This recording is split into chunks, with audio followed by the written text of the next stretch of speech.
Não, eu nunca quis jogar futebol na minha vida, né? Por incrível que pareça. As pessoas se assustam quando eu digo isso aí. Mas o destino me colocou sempre no caminho, né, do futebol profissional.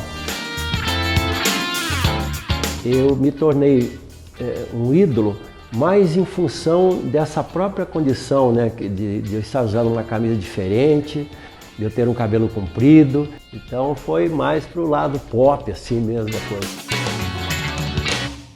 Nunca tive interesse em ser um goleiro de um time grande, ser campeão, nada disso. Eu gostava de jogar minhas peladinhas na rua com meus amigos. Ali eu ia para um campinho, naquela época existia muitos campinhos, né? E acabou acontecendo, sem um interesse muito grande, sabe? As coisas começaram a acontecer. Eu queria comprar um carro, eu era muito novo, naquela época não havia essa facilidade que há hoje, você tinha que comprar o carro praticamente à vista. Aí um amigo meu disse assim: Raul, vai jogar futebol profissional, porque você pega luvas, tem um negócio chamado luvas aí, então você compra seu carro, depois você para de jogar e acabou. E eu botei aquilo na cabeça.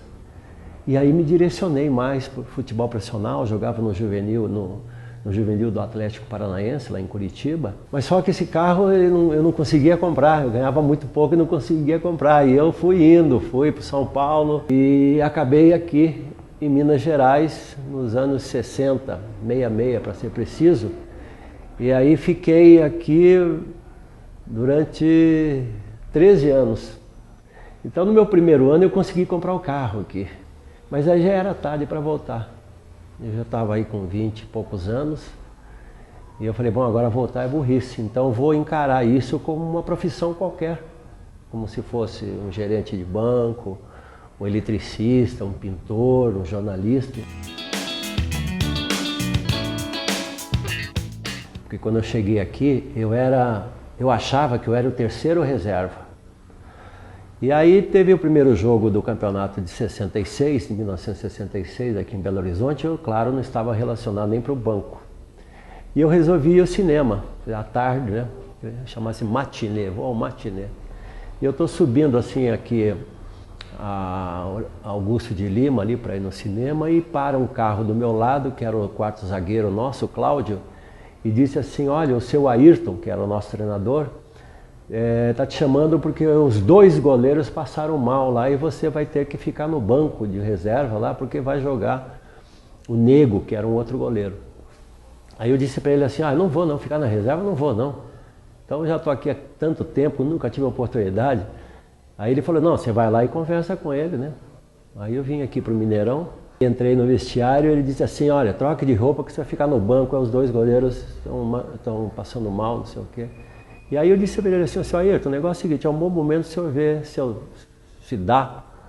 tenho condição de ficar aqui no clube ou não, né? Me coloca para jogar, porque eu sou o terceiro goleiro. Agora eu estou vendo que nem um terceiro eu sou, porque vai jogar o terceiro goleiro e eu sou o quarto, então, né? Então o senhor me coloca, porque entre eu e ele é a mesma coisa. Se eu não der certo, daqui eu vou embora.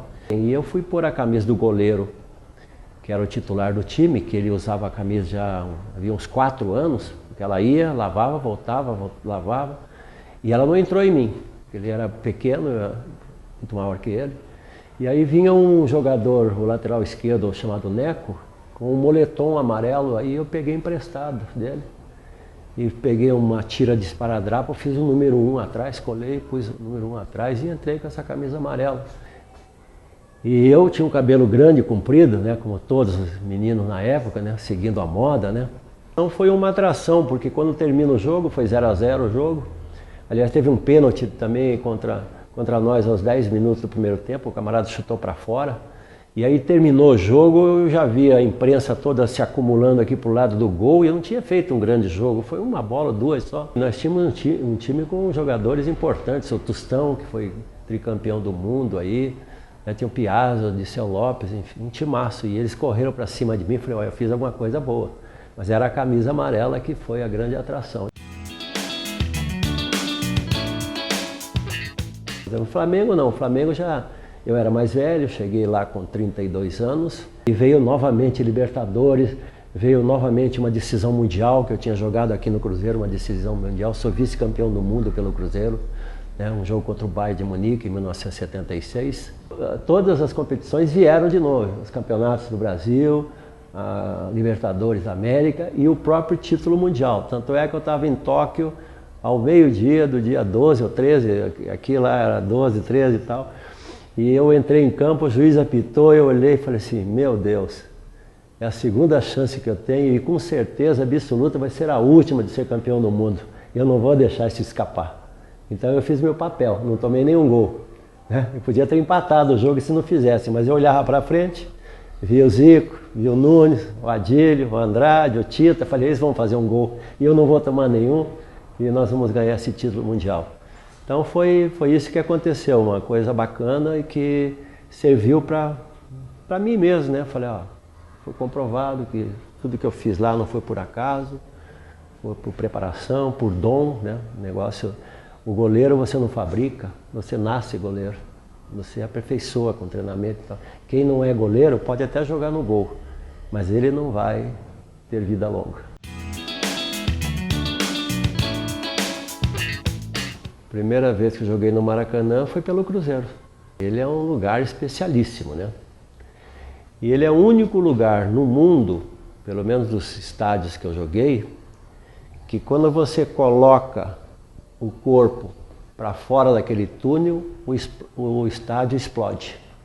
Literalmente. Pá! Aquela onda da saudação do seu torcedor, né?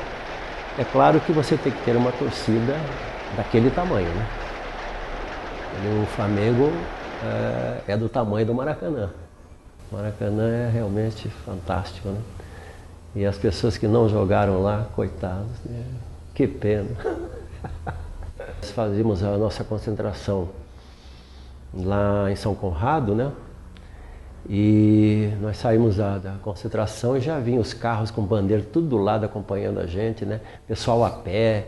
E aí quando você chegava mais próximo ali do Maracanã, aí já tinha engarrafamento, aquele negócio todo, e a gente vinha com um batedor. E o que me recordo muito de Maracanã, que me chama a atenção também, eram os sambas enredos das escolas de samba que eram cantados pelo... né? Aquelas músicas famosas. Eu não sou muito bom cantor, não, né? Mas tem umas músicas aí do Nogueira também, né? Então foi, né? É dia de Maracanã, eu vou ver meu time ser campeão, tinha do Salgueiro também. É lindo meu Flamengo, é. De vez em quando entrava um urubu por ali, também soltava um urubu e lá, umas 2 vezes eu tinha que pegar o urubu. A visão que eu tenho assim do Maracanã nos grandes jogos e grandes públicos é que aquilo tudo emenda, né? A geral ela emenda com as cadeiras azuis praticamente emenda com a parte de cima da arquibancada. Aí você fala assim, poxa, mas tem uma barra de cimento, uma parede de cimento enorme. Mas aí quando você vê aquilo tudo colorido de preto e vermelho, né? Então é uma coisa só, né? Parecia você não conseguia dividir pessoas, né? Aquela massa tudo uniforme, né? Uma coisa fantástica. E eu falo sempre que eu tive no Maracanã e fui o espectador mais privilegiado de todos eles, porque eu estava mais próximo dos meus ídolos, que eram Leandro, Marinho, Moser, Júnior, Andrade, Tita, Zico, Nunes, Lico, esse pessoal todo, Andrade. Então eu vi eles de perto, assim, jogando, né? Quer dizer, aquela orquestra, né? Aquela sinfonia maravilhosa, com o complemento da torcida do Flamengo, né? Bonito demais. Queria ter mais uma vida para viver, para poder fazer um repeteco disso. Só mais 5 anos ali com esse povo.